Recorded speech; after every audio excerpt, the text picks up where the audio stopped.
வணக்கம். இன்னைக்கு முதுநிலை மருத்துவ படிப்புக்கான நுழைவுத் தேர்வு, அதாவது பிஜி நீட் எக்ஸாம் இன்னைக்கு கேன்சல் ஆயிருக்கு. அதுக்கு நம்ம அரசியல்வாதிகள், சமூக ஆர்வலர்கள் நெறைய பேர் கண்டனம் தெரிவிச்சிருக்காங்க. ஏன்னா, அதுக்கு மத்திய அரசோட நிர்வாக திறமையின்மை தான் காரணம் அப்படின்னு சொல்லி, குறிப்பிட்ட தேதியில நடத்த முடியல அப்படின்னு சொல்லி நம்ம விமர்சனம் பண்ணியிருக்காங்க. அத நம்ம ஏத்துக்க வேண்டியது தான். ஏன்னா, குறிப்பிட்ட தேதியில அவங்களால எக்ஸாம் நடத்த முடியல. அதே மாதிரி நம்ம தமிழ்நாடு அரசு நடத்தக்கூடிய செட் எக்ஸாம், ஸ்டேட் எலிஜிபிலிட்டி டெஸ்ட்ன்னு சொல்லக்கூடிய செட் எக்ஸாம், அது பேராசிரியர்கள் நிரந்தர பணிக்கான தேர்வு.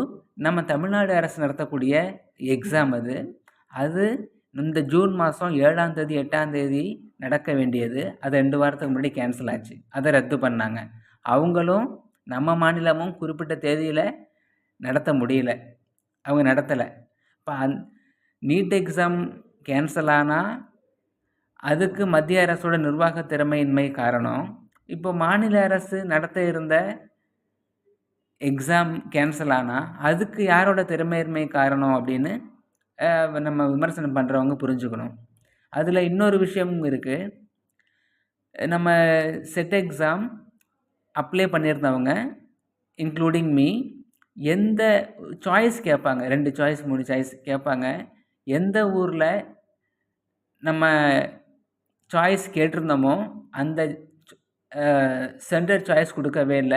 சம்மந்தம் இல்லாத இடத்துல போட்டிருக்காங்க. நம்ம ஜெண்டர் ஈக்குவாலிட்டி பத்தியெல்லாம் நம்ம பேசுறாங்க இந்த காலத்துல. கேர்ல்ஸு, பாய்ஸ் எல்லாம் சமம் தான் அப்படின்லாம் பேசுறாங்க. ஆனா, என்ன நடந்திருக்குன்னா,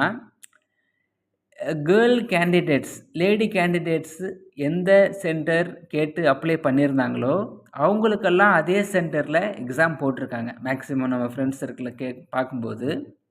ஆனா, ஜென்ஸ் கேண்டிடேட்ஸ் அத்தனை பேருக்கும் எந்த சென்டர் நம்ம சாய்ஸா விருப்பத் தேர்வு நம்ம தேர்ந்தெடுத்திருந்தோமோ, சூஸ் பண்ணியிருந்தோமோ, அந்த சென்டர்ல குடுக்கவே இல்ல. சம்மந்தம் இல்லாத டிஸ்ட்ரிக்ட் மாவட்டங்கள்ல வந்து போட்டிருந்தாங்க.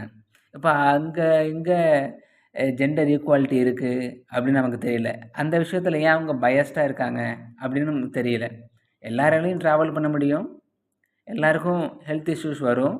நம்ம ஜெண்டர் ஈக்குவாலிட்டியெல்லாம் பத்தி பேசுறவங்க, இப்ப இந்த மாதிரியான பயாஸ்டான ஆக்டிவிட்டீஸ்லாம் பண்ணக்கூடாது. அந்த வேறுபாடு பார்க்கக்கூடாது. அது ஒரு விஷயம். இன்னொரு விஷயம்,